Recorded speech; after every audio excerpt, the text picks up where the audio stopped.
Hey, Assalamu alaikum. This is Megan White with Wives of Jannah, and I am answering a question from my inbox. So here we go. It reads, Assalamu alaikum, Megan. Hope this finds you in good spirits. I am a coach myself, and I've been in training for 1 year. I was inspired particularly by my marriage problems. My husband has abandonment issues because his mother left him at such a young age, and for that reason, I receive all of the character traits of an abandoned child. Connection has been very difficult. Emotionally, physically, socially, and spiritually, there's hardly any connection. I know I've had my shortcomings, and I'm always willing to grow, but I'm dealing with a very rigid character. He's angry, he's passive-aggressive, and does not believe that marriage can be fun and committed. Since I learned his behavior, I'm at a crossroads. I've had a tough time accepting him as he is because we're passing on negative traits to our children.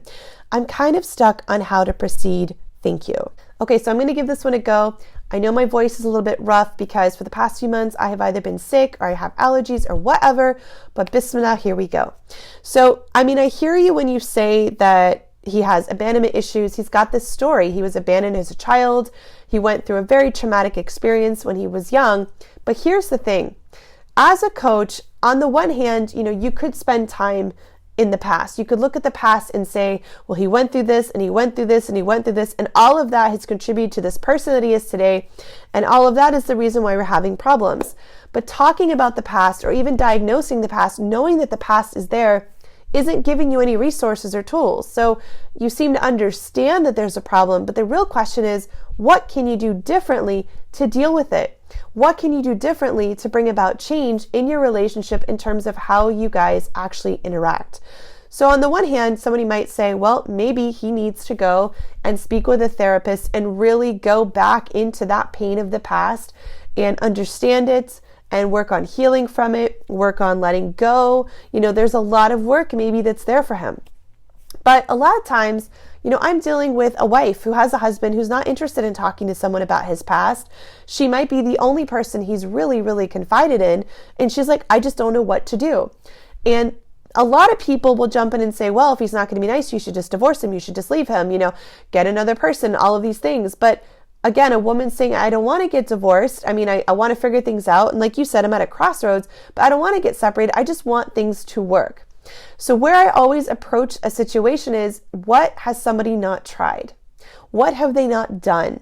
What is it that maybe, just maybe, if we introduce this into the relationship, there's going to be a slow but steady change in how this couple connects. So you can't fix his past. You can't heal his wounds for him. Your love is never going to be enough to replace the love of a mother that left him and all of the pain that he's gone through as a result, probably low confidence and self-esteem and just so many things that he's gone through. So he's an angry, closed-off man, but what can you do? Are you just supposed to sit around dealing with someone who's angry and passive-aggressive all the time? Well, no. And my first gut response to this would be to actually invite him into a place where he can experience empathy and care for you. Now, how would you do that? Let's say you're having one of those days, and because he's angry, he's just not being very nice. He's saying not nice things. He's losing his temper. Or let's say when you talk about passive aggressive, someone muttering something under their breath, or when someone's leaving the room and just saying things like that, or, whatever it is, ignoring a phone call, whatever the example is. One of the things that I try to help women do is find their voice in their marriage. Let their spouse know what you just said has hurt me. The way you spoke to me is hurting me right now. The way that you're talking to me is hurting my feelings. The way that you just did this action made me feel afraid. In other words, first is to find your voice, because what happens a lot in relationships like this, and maybe you went through that for a period of time and maybe you've stopped doing that, I don't know. But for a lot of women, what they do is they're so focused on their husband's emotions, their husband's past, trying to win their husband over, trying to get him to pay attention, that they're just not standing up for their own feelings. Or they feel so bad, they're trying to self-correct, they're walking on eggshells, they're doing all these things, they're trying to do everything right, and it's still not enough. And they're not still paying attention to their feelings. And so I want to give women the space, and you included, first a voice. Stand up for yourself. Have empathy for yourself. Have care for yourself. Let yourself know that you are there for you. by letting him know, you know what, that the way you just said that really hurt my feelings. The way that you just spoke, I'm feeling scared. You don't have to lecture him, attack him on everything that he's doing. You need to let him know how you're feeling. And from there, you're giving him an invitation into his heart. Now, whether or not someone is willing to experience the vulnerability required to now feel in their heart and connect to the fact that, wow, I just made my wife afraid. Wow, I'm hurting my wife's feelings. That's something we can't control. You put out the invitation, and then you have to wait and see.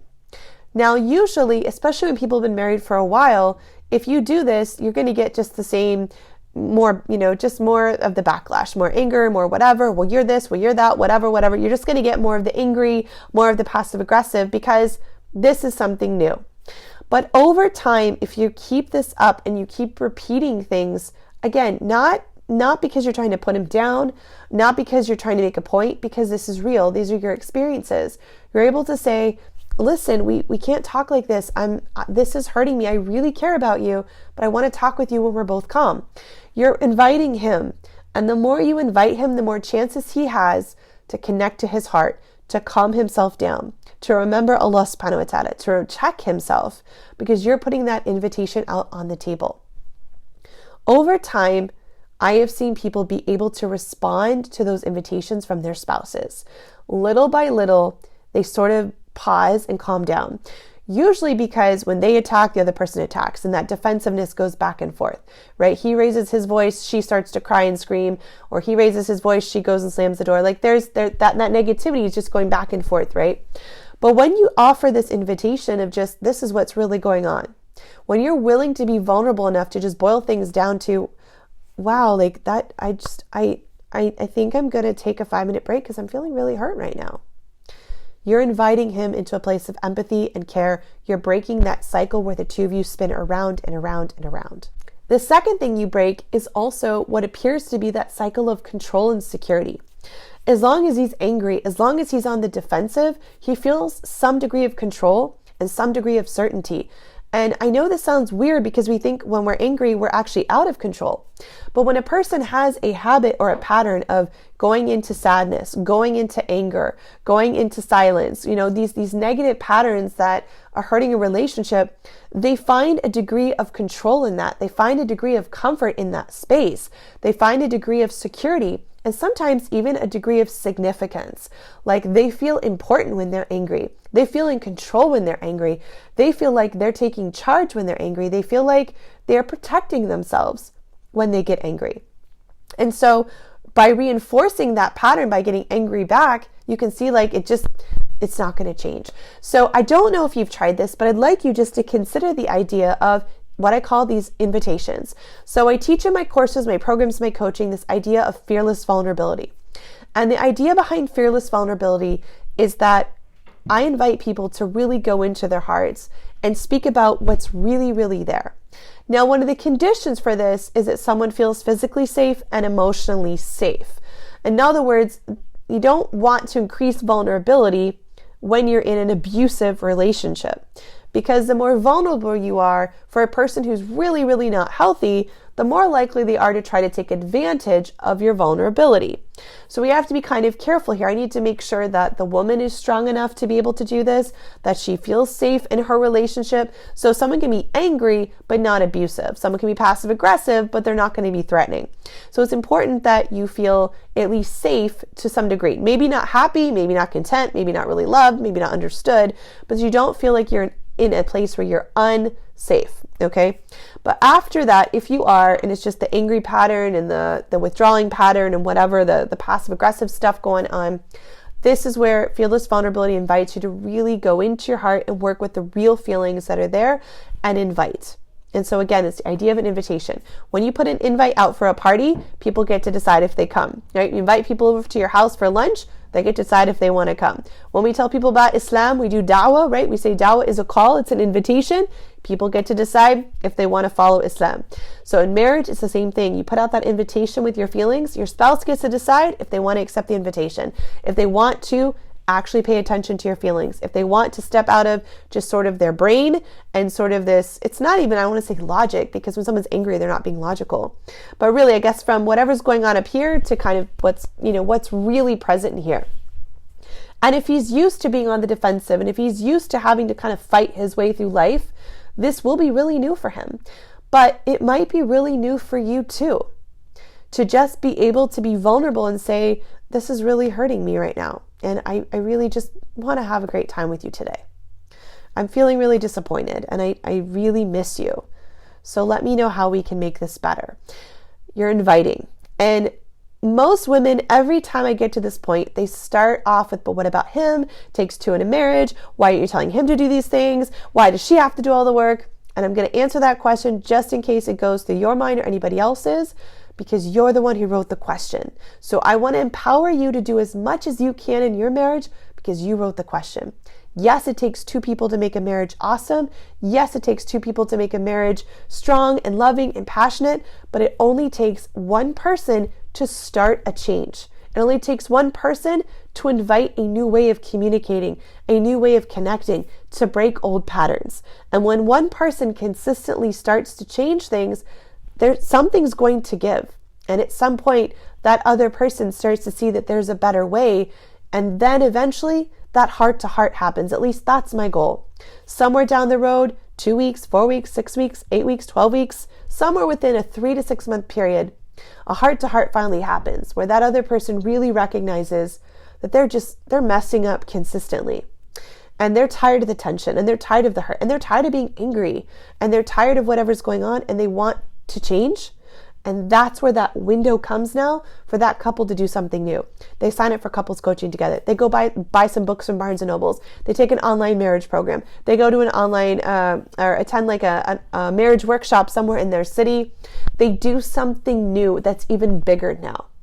And so the goal is to, step by step, bring in new ingredients, a new way of being, a new way of communicating, bringing that mercy, bringing that patience in, but while also honoring your voice. And so where a lot of people get this wrong, and I feel like a lot of advice is wrong, is that women are sort of taught to just submit to their husbands and just try not to make him angry, try to do what makes him happy, try not to let him get upset. And the thing about that is that's sort of a survival state for a marriage, right?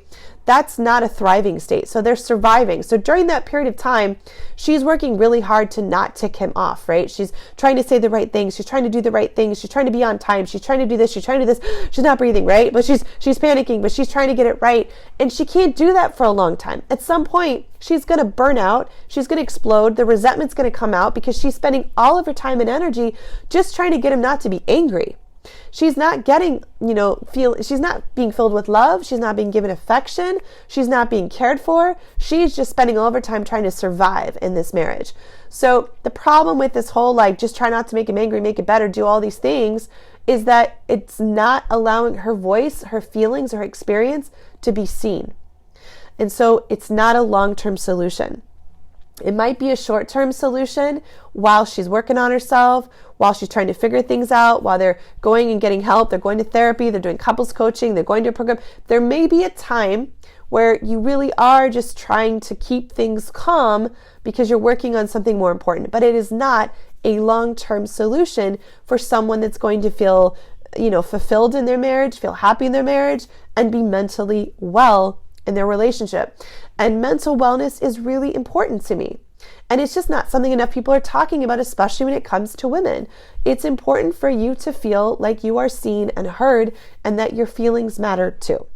So yes, he has had abandonment issues. Like many people, they have gone through something in their life, and whatever that thing is, I call it the it. So in the book that I've been writing, hopefully I'll release it to you guys somewhere soon, I have a whole chapter on what I call fearless vulnerability and dealing with your it. Everybody has what I call an it. And that it is probably something from the past, and it just pops up from time to time. It rears its ugly head and it shows up in the marriage and has to be dealt with. Everybody's got an it. Everybody's got baggage. Everybody's got a story. Everybody has something that contributes to now the relationship in not a positive way. But constructively looking at solutions and what you can do differently is my first, go-to strategy as a coach.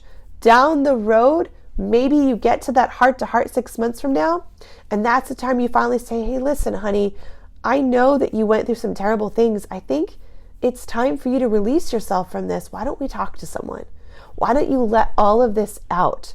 Because you deserve to not be burdened with this.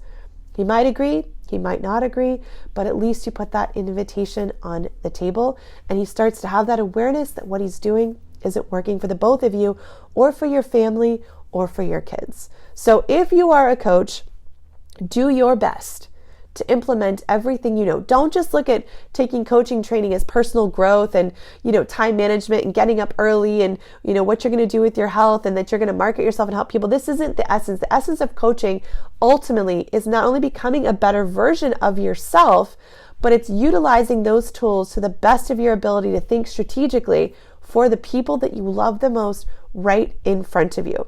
And no doubt the people in front of you are going to be the hardest ones, because they're not clients that paid money and signed up and said, can you help me? Can you help me figure out, what I should do? Can you ask me strategic questions so that, I can improve my life? They are the people who are not asking for your help. They are the people who are usually saying you're the one that needs help. You're the problem, right? Or they're just not interested, because the people that we're closest to are the hardest ones to work with because of our emotional entanglement, because of our emotional involvement, because we have emotions that we experience around them. Whereas someone you're working with, you can be calm and cool-headed all day long because you don't have an emotional relationship with that person. But this is where the test is. Right? This is where the test is. This is where we all challenge ourselves to rise.